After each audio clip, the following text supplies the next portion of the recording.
So at this time, the suspect in the shooting is in custody. We have multiple casualties inside the synagogue. We have 3 officers who have been shot. And CNN now able to confirm at least 4 dead, according to sources that are telling us at least 4 dead now. There's a total of 12 people who have been shot.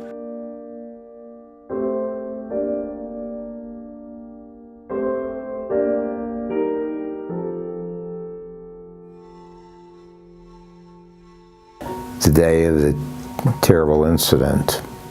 It was a rainy morning, and I boarded a bus to take me to Tree of Life. We were pulled over the side of the road many times with a cacophony of sirens, police sirens, and ambulances, and I didn't know why.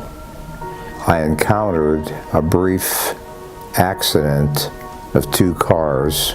By the time I neared the synagogue, I found that I couldn't get any closer to it than maybe 1.5 blocks away. I saw a number of police cars, fire engines. In fact, I saw more police cars at that intersection of the synagogue than I've ever seen at one time. And I kept going in circles and decided I have to head back home because something was wrong. Suddenly, the bus driver announced there would be a detour. And not knowing why, I approached him and asked why. And he said, well, there's been a shooting at the synagogue. 315, hold a perimeter, we're under fire. We're under fire. He's got an automatic weapon, he's firing out of the front of the synagogue. 315, every available unit in the city needs to get here now. All units hold a perimeter. We're taking on AK-47 fire from out the front of the synagogue. He stopped the bus. I ran to Carnegie Mellon University. There I knew I would be safe. There was a lockdown, and there were police everywhere. But I still didn't know if Irv was alive or dead. I called, he answered. And I said, I wanted to get to the synagogue, but I couldn't get anywhere near it. And she said, don't go anywhere near it. This morning, suddenly, without warning, a gunman opened fire at the Tree of Life Synagogue in Pittsburgh, Pennsylvania.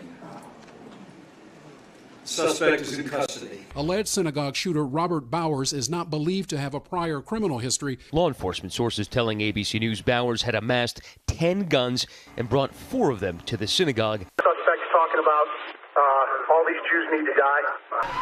Those bullets tearing through worshipers that quiet Saturday morning, and the police who responded. It was unthinkable that that could even happen here in Pittsburgh, and especially at my synagogue. There was nothing but news report after news report of this horrible situation that turned out to be. This morning, we're learning new details about the 11 lives senselessly stolen. You know, the list of names that we later heard were not just names of the victims. These were my friends. These were friendships that I treasured. The laughter, the good times, and the emails and the phone calls, they'll be silenced forever. I went to 6 funerals and 6 burials in 4 days. Sylvan was the first who was hit, and when he fell, Bernice saw that, his wife of 62 years, and she, in disbelief, my God, my husband's shot, help, help him. At which point she was shot, and she fell over him. One gentleman by the name Irv, we used to kid around, we had the same first name, and we sat, I guess you would say, at the entrance to the chapel and did our little joking around whenever we could during the service. Joyce Feinberg was a close friend of mine. We used to spend hours in the kitchen laughing, having a wonderful time. And she always wanted to see how I would make magic in the kitchen. It's very difficult to understand why it happened, and it's something that will never leave me, no matter how long I live. My heart is broken.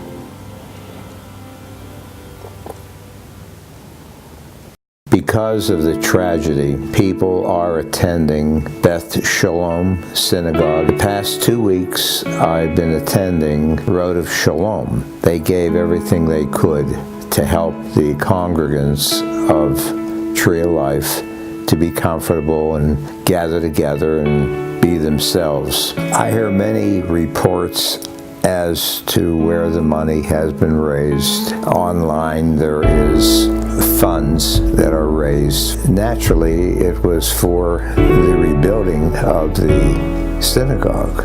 It was my understanding that the money raised also went toward the funerals of the deceased, so there wouldn't be any out-of-pocket cost to the deceased or the family. I think there definitely is a greater strength because there's togetherness. And when you have togetherness, you have support and you have strength. The outpouring of kindness, and people from all over, from synagogues, from Israel, from Canada, from Australia. It's throughout. It's in sports. It's in changing uniforms of the Penguins and the Steelers logo. And our hearts go out to victims of yesterday's shooting and just the Squirrel Hill community. It's beautiful to see students at Carnegie Mellon. It's spread throughout. It doesn't matter your religion. There's a value for human life, and that transcends any faith. I definitely will go back.